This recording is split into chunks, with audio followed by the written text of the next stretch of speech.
Let's queer up the top stories of the year.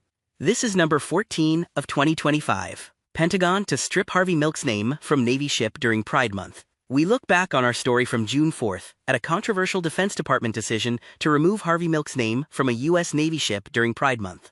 The move drew national attention, strong political reaction, and deep concern from LGBTQ leaders and veterans, reigniting debate over history, honor, and representation in the U.S. military.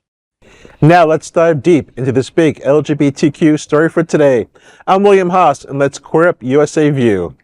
Pentagon to strip Harvey Milk's name from a naval ship during Pride Month. In a move being called political and deeply painful, the U.S. Department of Defense will strip Harvey Milk's name from a Navy ship during Pride Month. According to military.com, Defense Secretary Pete Hegseth ordered the renaming of the USNS Harvey Milk, the first military ship named after an openly gay person. A department official confirmed the timing is no accident, saying it aligns with the efforts to restore what Hegseth calls quote-unquote warrior culture. The official announcement is expected on June 13th. Launched in 2021 under President Biden, the USNS Harvey Milk honors a Navy veteran, a gay rights icon, a trailblazing politician. Milk, elected to San Francisco's Board of Supervisors in 1977, was assassinated the following year. His legacy, especially amongst the LGBTQ veterans and activists, is profound. This renaming is part of a broader effort. CBS News reports that ships honoring civil rights heroes such as Harriet Tubman, Thurgood Marshall, Ruth Bader Ginsburg, Medgar Evers, Cesar Chavez, Harvey Milk, and other prominent Americans are also under review. Queer leaders are calling this a direct attack. Gay California State Senator Scott Wiener said, "This is absolutely shameful. Harvey Milk was a hero. He was a veteran who served our country. He died for our community.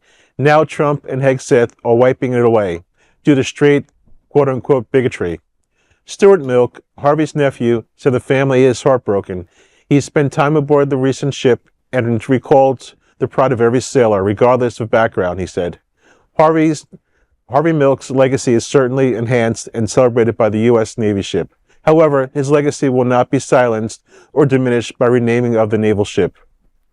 It's really sad. I mean, we have all these men and women that serve in our armed forces, and he's someone for them to look up to. And now they're just trying to, whitewash it all away from us and take it away from us, and that's really sad. I know, Jason, that's probably got to really affect you, because I know when I saw this, even though I didn't serve, my dad did it. This is a shame. This is not really fair. This is someone who we look up to in our community. Yeah, it's literally someone who puts their life on the line for the country, and then the country comes back and is like, meh. Yep. Like, thank you for putting your life on the line, but you're not worth recognizing even the name on the ship. Just the other week we had the Fleet Week here in Fort Lauderdale. Lots of seamen. Yeah, lots of seamen, and we went aboard the USS New York.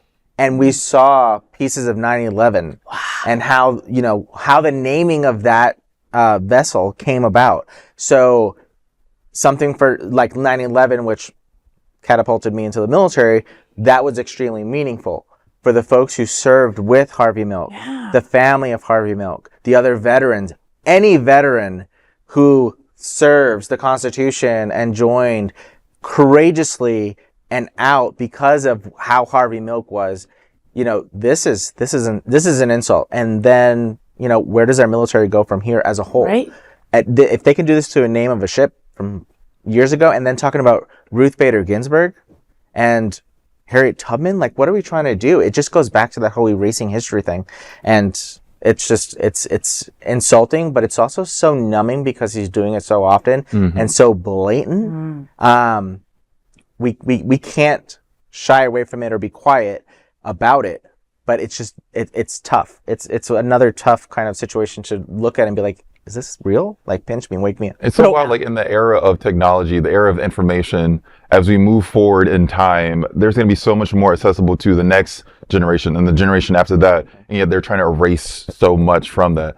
They can't scrub this from the history books. Nope. They really can't. It happened. It happened. It's there. Oh my God. People in the future are going to know about this and they're going to be upset that it happened. Right. So it seems like their acts are so hateful, and yet there's no one in their camp who's like seeing the future of like, people are going to find out that we did this and realize it was a bad thing to do. No one's thinking that far in the future on that dumbass camp. Yeah. That dumbass camp is doing stuff now to make themselves look good now and feel good now. And they're not realizing that they're going to crumble in the future, hopefully very, very soon. But it's like saying to people, go fight for our country.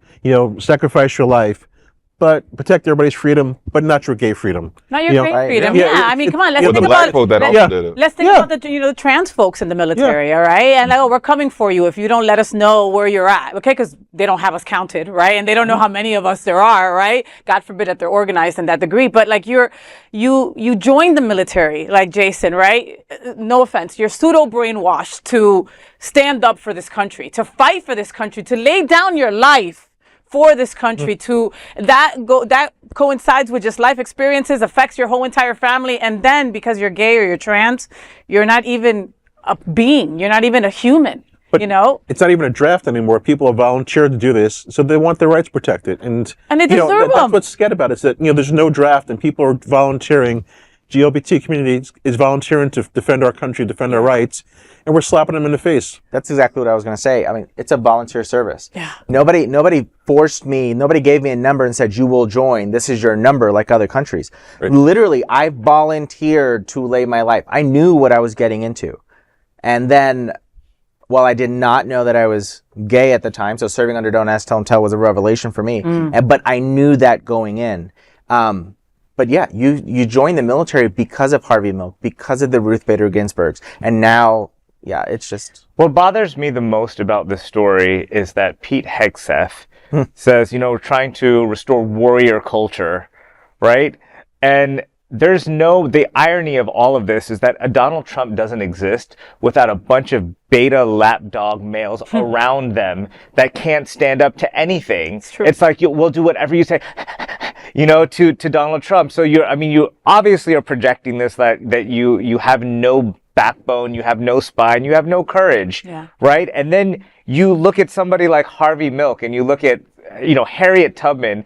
Don't you think that she was afraid that she was going to get hung, lynched for what she was doing? And I remember when I first came out and I went to some drag bars and stuff, and I was scared of drag queens, right? Because I was scared of like what they might bring you up on stage, they might expose you or something like that. Later on, as I became more comfortable with being gay, and I realized it was a courage issue, because in our kind of hyper heterosexual, male culture, it's like anything that somebody thinks that you might be gay, anything that's really misogyny, anything that makes you kind of like a woman, is probably the kryptonite to any straight guy. Like, I'm not going to do that, Yeah. So it's like getting over that. And when you can, like, those are the truest kind of warriors that are like, I don't care what you're going to say about me. I don't care what you're going to talk about. I'm going to do the right thing. And those are the biggest warriors in our community. So I'm right. F you. F you. And let's be clear that you can paint over a name, but you can't erase the legacy. All right. That's it. Harvey stood for visibility, for truth, for pride.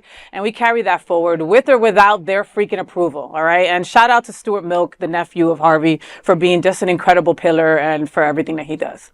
We are bringing you a special presentation of the 25 most important stories of the year that we call the Top 25 of 2025. There is no other queer nonprofit media platform like this in the entire world. Support our LGBTQ stories by subscribing and sharing Queer News Tonight.